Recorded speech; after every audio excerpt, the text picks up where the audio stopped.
one I have, it does it. I mean, 2 or 3 rotations around the pool. The pool is pretty clean. You won't get everything, but then again, it's just how it is.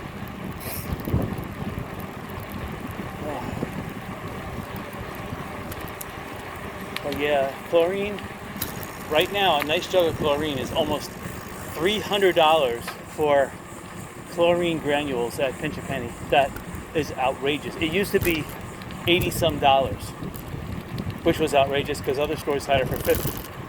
Now those other stores have it for like $2.75, and Pinch a Penny has it for $300. Pinch a Penny sells quality chlorine. Don't buy the chlorine granules from Lowe's. That is not good. Even Walmart, they don't sell anything quality there. You have to go to Pinch a Penny, and you have to pay the $300. That's why everyone's going to salt water generation, because even sea salt's getting expensive now. It used to be $6 a bag, now it's like $12, $13. Still, that's a lot cheaper than $300. And putting 1 bag of salt in the pool a month is not as bad as, well, a 25-pound jug of chlorine could last 3 months, but still, $300, 3 months, that's $100 a month. So I'd rather pay $12 than $100. I guess we'll pass these people. Got the cloud. Cloud shadow is in our favor.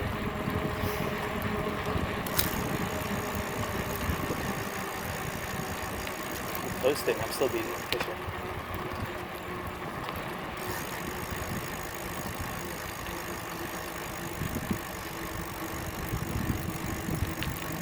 Beep beep.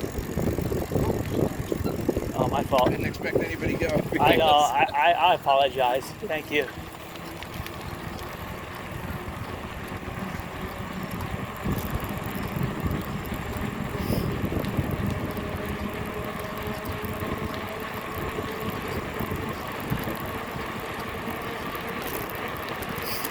All right. So now you probably got some good tunneling effect because I'm going about 14 miles an hour.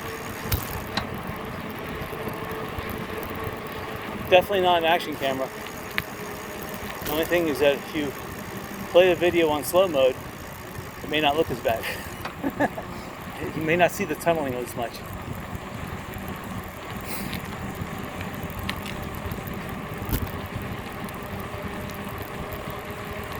All right.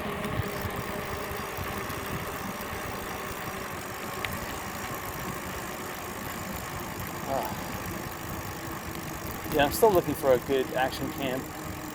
I had a bullet action cam and it would have been perfect, but some just like died. I didn't even get a chance to use it more than once, I think. I'm not sure if it got water, mildew, too much sun. I don't know what happened to it. It just died. The battery died, and I even had to throw out the SD memory card. Almost like it was hit by lightning when I wasn't looking or something. I don't know. But those are ideal because those look like lights on a bike. They have the least amount of wind resistance. The GoPros, they stand up too much on a bike. I don't like that. I like those little bullet cameras because they're easy to recharge. They are in a waterproof, well, it should be waterproof, who knows, but they're supposedly in waterproof. And the charging mechanism, they detach just like a light from your bike. And the SD memory card, the battery, and the charging bay is all in the back, easy. So it's easy to recharge. And it just snaps back on your bike real easy. Whereas the GoPro, you have to take it out of its waterproof case. Just a pain getting to the SD memory card there. And the nice thing about the bullet is that the latest bullets, they take the 512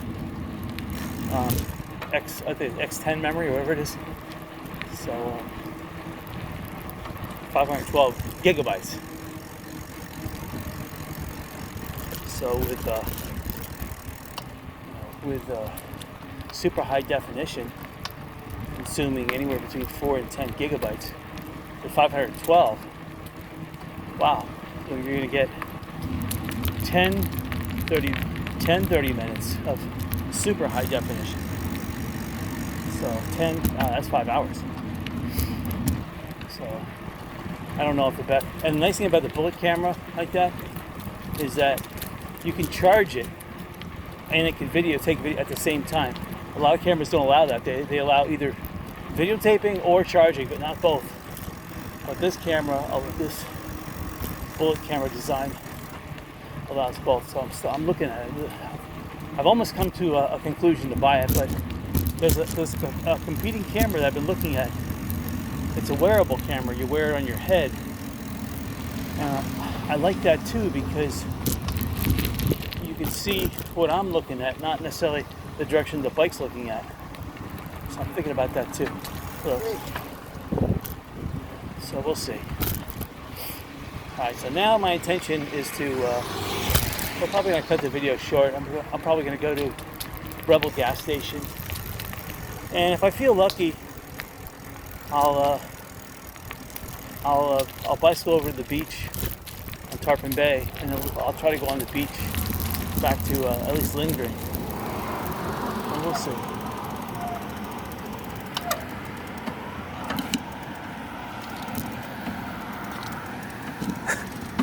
Thank you.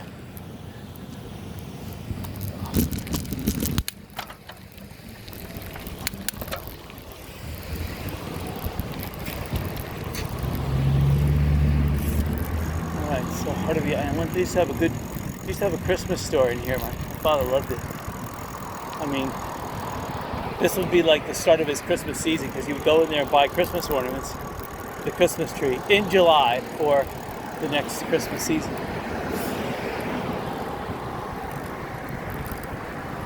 He's from New Jersey, and there was a place.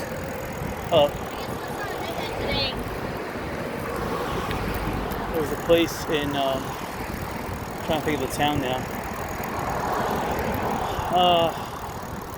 It's been 40 years since I've been in New Jersey. I kind of forget. Not Somerset, but down by Princeton, there was a couple of Christmas stores. And they were really good.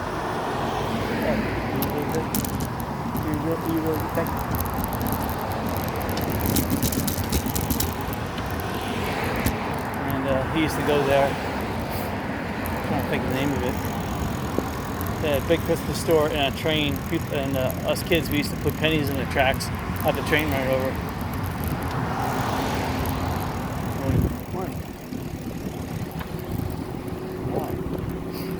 Passing me. They have racing bikes, so they should. I have a mountain bike. They're landlubbers. Not that I don't mind riding on the road, but you really can't ride that stuff on sand. It'll take a heavy toll on those bikes. Thank you.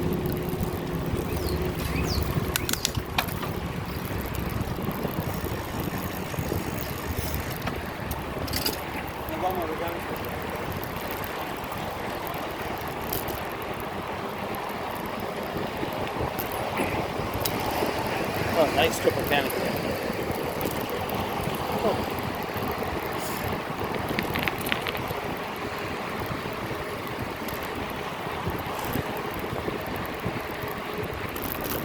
That's the nice thing about a racing bike. If you can put 80 pounds of air in a racing bike tire, it is really smooth to pedal. Even a mountain bike, if it allows it. But you have to have a really good thick tire mountain bike. A thick outer tube and a thick inner tube to handle the 80 pounds. But if you get 80 pounds in there, oh, it rides like a dream. This 55 pounds I have in this, it's pretty good. Not as good as 60, but you can feel that it grips the road. You know, people say you put less air in a tire, it grips the road. It doesn't. There's too much friction. It not only grips the road, it hugs the road to the point where it holds you back every time it sags over the road. So you have to have proper air pressure in your tires. Okay, now we're hitting there's this Tahitian gardens where there's tons of tree roots that are crossing the road.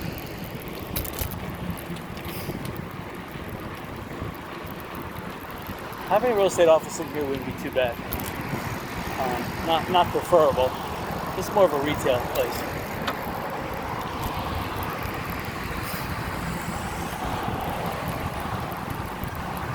There's Ace Hardware on the left. And then Sip's place. I've never been there. I think I went there once to look at the menu, and either the menu was very expensive or they were only open for dinner, and it was like lunchtime. I said, I think. So I never ended going on in because it wasn't open. All right, so this is the place. This is one of the first shopping centers besides Bailey's on the island. And back in the late 70s, early 80s, this was the place to be. There was an ice cream and eatery in here called Dunkin's. They had the best chocolate cake, the best soft serve ice cream, homemade. And the food prices were pretty good too. We normally went here for breakfast, but it was still awesome. Because once we got done with breakfast, we had an ice cream or cake. It was one of those weird things.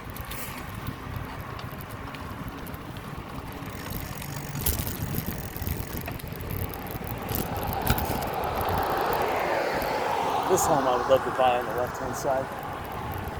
And it's not wheelchair accessible, but that's minor. I could build a plastic board ramp. Not a problem.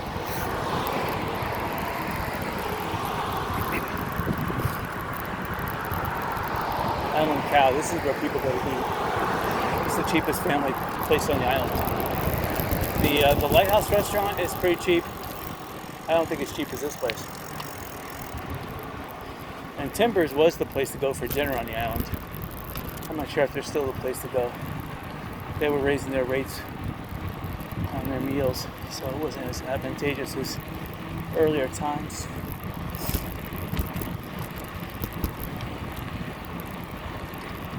The shopping center on the right-hand side, where Sanibel Bean is.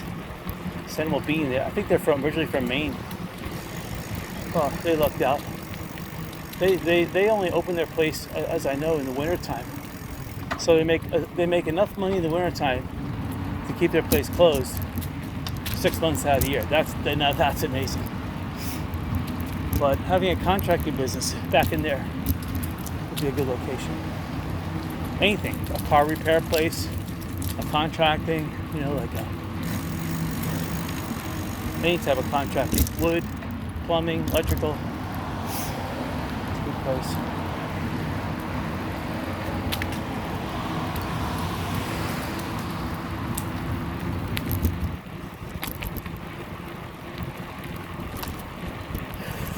Alright.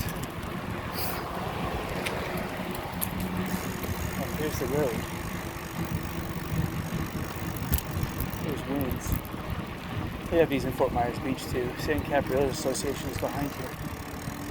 It would be a bad place to have a hidden office on the second floor somewhere, but again, has to be cheap.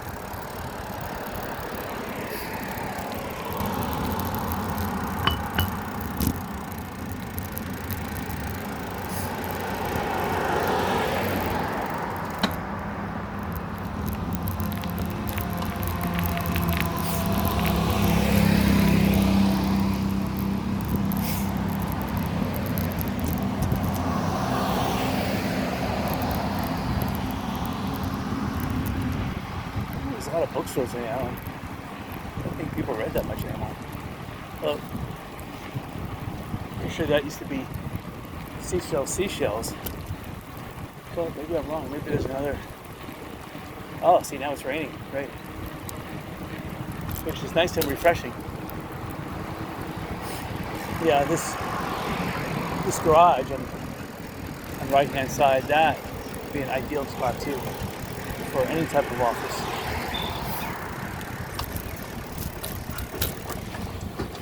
Yeah, these big dark looking spots on the asphalt here, those are big raindrops. Which is fitting because I'm just about to call it. Please, I'm going to take a break and have a drink.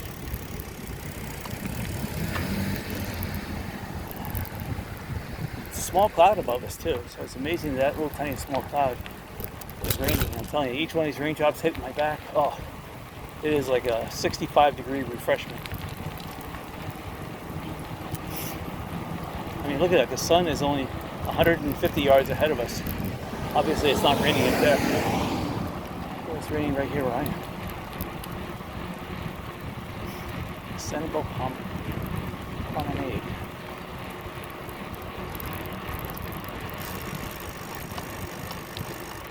Timbers.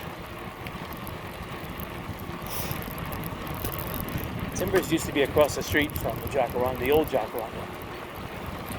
And moved up here. I guess they made a good decision. There's still a lot of land available here in Sanibel. You just have to work hard.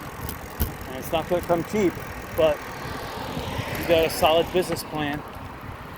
And you could tough it out. That's the thing. The business takes at least 2 years to mature, so you have to have operating costs on Sanibel for a retail business for at least 2 years. Then, yeah, if it's a sound business plan, yeah, you'll make it. But you also have to invest 7 days a week,